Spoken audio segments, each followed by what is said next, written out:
Andy Roddick has one question for Iga Swiatek ahead of her French Open title defense later this year. The world number 2 began the year with aspirations of reclaiming the number 1 ranking from her greatest rival, Aryna Sabalenka. Having earned 1,265 points less than the Belarusian in 2025, those dreams now seem distant, as Swiatek failed to defend her titles in Doha and at Indian Wells. The Polish WTA star will now travel to Europe for the clay court season, a stretch of the year where she won 3 titles in 2024. Ahead of her return to action in Stuttgart, one ATP legend has a big question for Swiatek. Speaking on his Served with Andy Roddick podcast, former world number 1 Andy Roddick shared his thoughts on whether Sabalenka has closed the gap to Swiatek ahead of the clay season.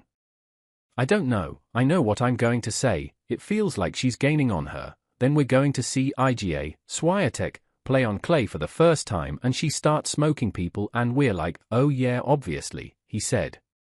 "Iga's so good, she loses sometimes, that's the criticism. Oh, she loses in the semis sometimes. She's won 5 majors, she's going to be the favorite.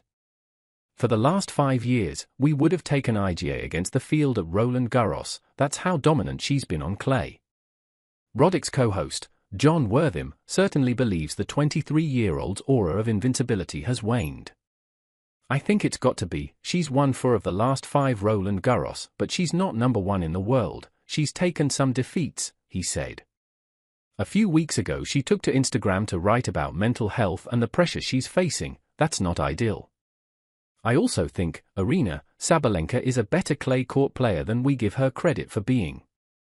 I think the big variable here is which Iga shows up, and what is her mindset, what is her happiness level. We know she can win 6-1, 6-1, the question now with Iga is if you can get her to 5-5, what's going to happen to her?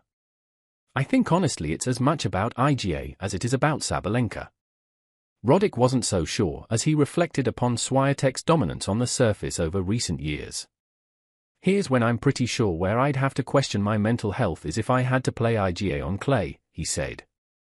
"I think that's when I would question a lot of it. We try to navigate this question every year. It's different if she wins in Miami, obviously, but do we change the entire clay court conversation moving in because of Alexandra Ila beating her? Also, she's never lost a Grand Slam final. We talk about, if you get Swiatek to 5-5 the pressure ramps up, is she going to handle it? Yeah, she's dominant, she doesn't lose when she gets to a certain point in a tournament." The American is confident Swiatek remains the woman to beat on clay courts, regardless of her recent results. "I don't know, what I want to say is bet against the great at your own peril," said Roddick. "We've rarely had someone as good on one surface as Swiatek is on clay. I don't want us to be lazy about what her greatness has looked like on clay over the last 5 years. Swiatek's dominance on clay has been well documented, but has Sabalenka ever beaten her on the red stuff? The pair have faced off 6 times on the surface, with Sabalenka winning just once, in the final of the Madrid Open in 2023. Winning in 3 sets on the Spanish clay, Sabalenka took home the title, with an impressive 6-3, 3-6, 6-3 victory over Swiatek 2 years ago. The pair could face off for a 7th time at this month's Stuttgart Open, when they take to the court in Germany as the top 2 seeds.